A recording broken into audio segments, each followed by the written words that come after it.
Tennessee State Museum has limited space and staff, yet it is housing nearly 200 privately owned works of art. It's all owned by a current commission member. Investigative reporter Ben Hall obtained emails discussing the arrangement and heard from another commissioner with concerns. Ben.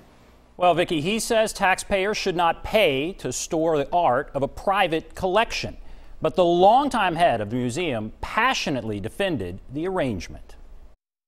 Fired up, buddy. The longtime head of the Tennessee State Museum was ready to dispute criticism from a prominent board member. There's no bad use of public money. There's no bad use of manipulating a system to help an old rich man.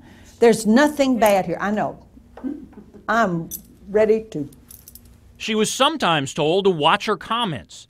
We questioned why the museum houses nearly 200 works of art owned by one of the museum's board members, a collector of artist Red Grooms. How many artworks of Red Grooms do you have? Well, I'm going to tell you exactly. I have 191. Only 9 of those are owned by the museum.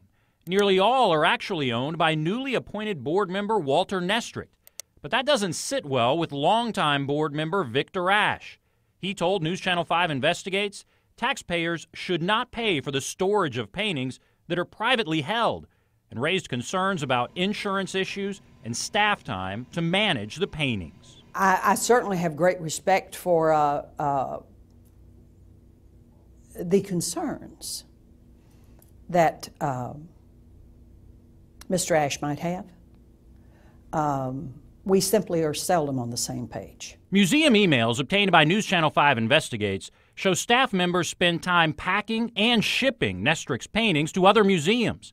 In July, Nestrick forwarded an email to Riggins Zell in which a New York exhibitor wanted all Red Grooms items framed by the Tennessee State Museum to save the cost of framing. But they will pay for them, they will insure them, and they will frame them. So there's no concern here for you to worry yourself about.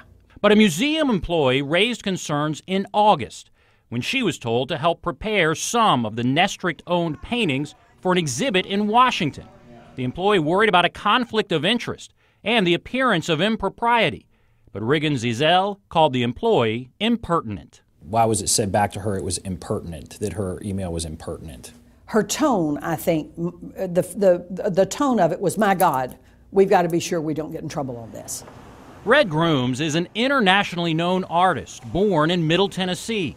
Riggins Zell says the museum is fortunate Nestrick loaned them to the museum and is now in talks to gift them. What a gift this is for the citizens of Tennessee. Who would want for the citizens of Tennessee not to have this in perpetuity? But currently there is no agreement between Nestrick and the state. Until that time, Ash says it's wrong. They are stored, insured, and displayed at museum expense. But all of those things will be dealt with in this documentation. But that's not complete yet.